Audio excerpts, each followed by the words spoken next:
Welcome back to Crypto Talk, guys. So I wanted to run down a few things with you here. Bitcoin mostly.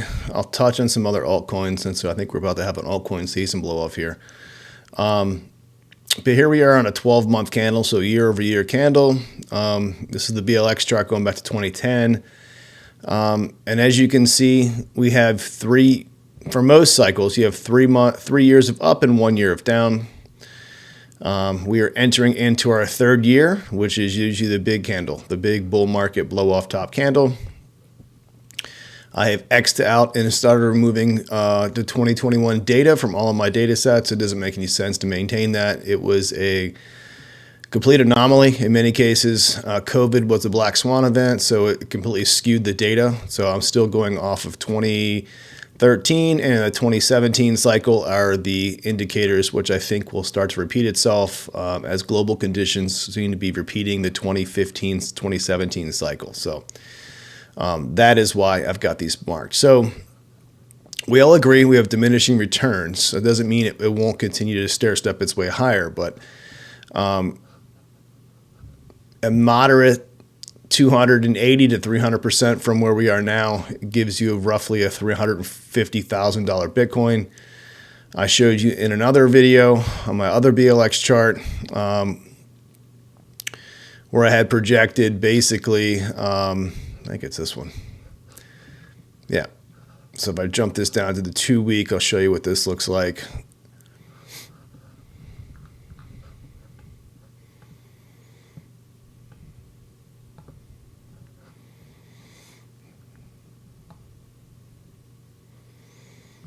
So again, taking deductions, I have a price projected current market cycle top about 341,000. Just by cutting these in half each time, dividing these from the breakout target of the all-time high to the previous peak, I just kept dividing them in half.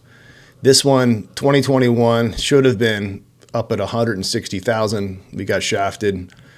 Had a blow off top early, got manipulated by ETFs, and then it got fudded out. So you had this entire 3 years period of people like Michael Saylor to literally just dollar cost average. And there are some more data showing that BlackRock was getting in slowly during that time frame through other entities like, who am I thinking of? They had another wallet that was accumulating for them. Kind of like you have to kind of connect the dots. But anyways, most of their accumulation was in the mid 60s. So excluding this data, again, if this one happened, divide that 754 by half, you get 375 from the breakout target of 68,944, gives you that breakout target roughly of 340,793. So I guess what I'm trying to do is give you guys hope. Everyone's been waiting impatiently, saying what's going to happen. And even if I go back to my original BLX chart, if I have it up, I removed the March top because technically speaking, this should have been derived from the true top, which is where this one comes from. You had a market cycle peak in November of 2021. Pull that over. It's going to repeat itself again. Looking like October of 2025 is where we are. Bear market low hasn't changed. I'm still projecting October of 2026. All these charts are over in the BlockGuard Discord. And also if you go back through some of my older videos, that's where we are. So locally, I think we're doing well. We're getting about to print a trigger wave on the daily. We had a pullback. It's debatable whether you want to call this a head and shoulders. It could be. But technically, you edged it out by a tiny bit. Really, this needs to come up. You need to have a bounce and then get rejected to make this a head and shoulders. But slightly, if you want to call that's the left shoulder of the head and the right shoulder is higher than the left shoulder, which would negate that and invalidate it, technically speaking. But I haven't seen this as a bounce yet. That's just a dead cat bounce. We're about to print a trigger wave here in the daily. We have gapped RSIs, but they are pointing up along with the VWAP. The gapped RSIs means don't expect a strong move in either direction. Expect more sideways price action, and then moving up from there. You've also got a nice support in the past 2 days off of the 50 EMA here on the daily. This green line you can see my arrows pointing to, and now we're back above also the weekly and the monthly open. So bullish stuff. Milestones to get back above 95,156 is the previous week open. Up here at the previous week EQ is the 96,250-ish. But this previous week high is our next target. So I'm looking for something to do this number. Hopefully just accumulate in and around this area and then look to push higher. So my next target's 125. 114 is also up here, but really I think the next move should take us to about the 125 mark. And then look for a larger correction. More towards the,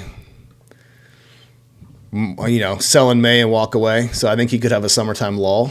And then we have that big blow off top in October, November timeframe of this coming year. So we could have more or less the emulation that we had last time, but this is a Wyckoff reaccumulation. I've already shown this. Where did I chuck my drawing off to? Here it is. This guy. So we're on number 13. We're on an LPS,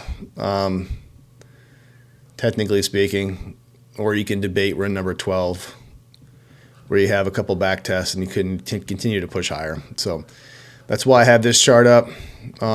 Locally, we're battling and trying to hold the point of control, which is also the daily VWAP, coming in at 93,800. We had an inverse head and shoulders, technically speaking. So you had a funky liquidity grab here. You're taking out shorts and longs here. This is just, liquidating everybody. It's on the 24 minutes. You had a head, a shoulder, and then technically you had an internal break in structure bullishly. So technically I would expect continuation at this point in time until I see more bearish price action. I'd like us to hold this general range between 93,700 down to 93,100. Those are nice support resistance flips. The POC is coming in right at the 93,790 range. So that's what I'll be watching for. Other than that, Bitcoin dominance has taken another fall and is trending down. You can see here on the daily, the money flow is leaving. You're about to have a rejection. So this is coming down. This is why everyone's calling for alt season. It should be exploding here any minute now. Once everyone's out of their drunken stupor from New Year's. So happy New Year's, everybody. Welcome to 2025. That's really about it. I really didn't want to get into altcoins today. I think we're going to have a big pump here this coming week. Here's the Tether dominance too, as this is just like the Bitcoin dominance. As this drops off, there's more money flooding into the ecosystem. There is an advantage of the FTX sell-off or indoor court case kind of winding down. I believe there's something like $1.5 to $3 billion in stable coins being released back to the public, which means they have the ability to buy. So it's not just the amount of Bitcoin being released and or Solana going back into holders' hands to sell or buy, but also the stablecoin aspect. So there should be a ton of stablecoins coming back into this ecosystems to buy up all of the narratives from Sui, Band Protocol, Avalanche, Solana, Caspa, and the KRC20s. I think those are going to be big again. We'll have to wait and see. Let's take one tiny look at Ethereum. Go to the daily. I'm going to hop off this thing for the rest of the day. Wanted to get you guys kind of abreast of what's going on. If we can hold this is probably holding the 382 fib before I don't have to pull one. Doing really well. As long as we hold above 3,000, I think we're doing just fine. So pay attention to the Bitcoin dominance as it falls off. Again, the narratives for me are basically going to be the AI coins along with the oracles, which were dead last cycle, but now more people are catching on to it since I'm kind of rattling off, and so are others. All right, so internal news for Fusio and BlockGuard. We have our Fusio redesign launching. I believe we're going to have a public date, or at least we're making an announcement on the 3rd, so you guys get a little alpha insider here on the 1st. So you heard it from me. We will have a fresh redesign. I will show you in a different video once I have the permission to go ahead to do so. You'll start to see a bunch of stuff from us too, from a marketing campaign blowing that out.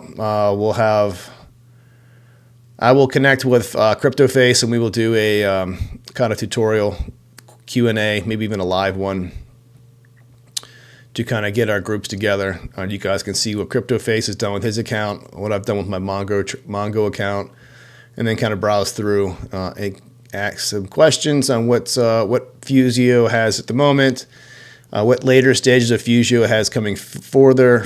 So basically on-ramping and on-ramping directly from Fusio. The wallet is coming out, what the wallet looks like from the beta phase. And then later this coming year is going to be the BlockGuard Layer 1. So also Fusio has a token which will launch. We'll have a pre-sale for the token. So we'll give you some insight or some insider news on that as well, as much as I can without being frowned upon by legal.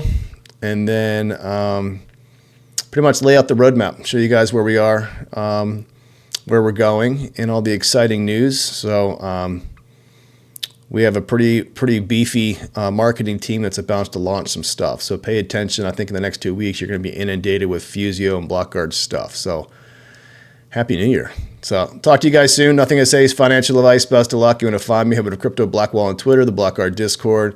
Private coaching's over on Patreon. You want to get a hold of this Mongo Pro Trader you see here at the buy and sell indicators and the EMA ribbons. That is my exclusive Pine Script indicator. So if you want that, head over there. You can. Anybody who's in there for 1 month or 6 months, doesn't matter. It's in and out in a month. It's fine. You just take you're going to get the indicator. So you can play with it there. My time is valuable. That's why my Patreon is more expensive than the average Patreon. So I only have a couple people in there. I will talk to you guys soon. Thank you. Again, Happy New Year. If you have questions, hit me up. Later.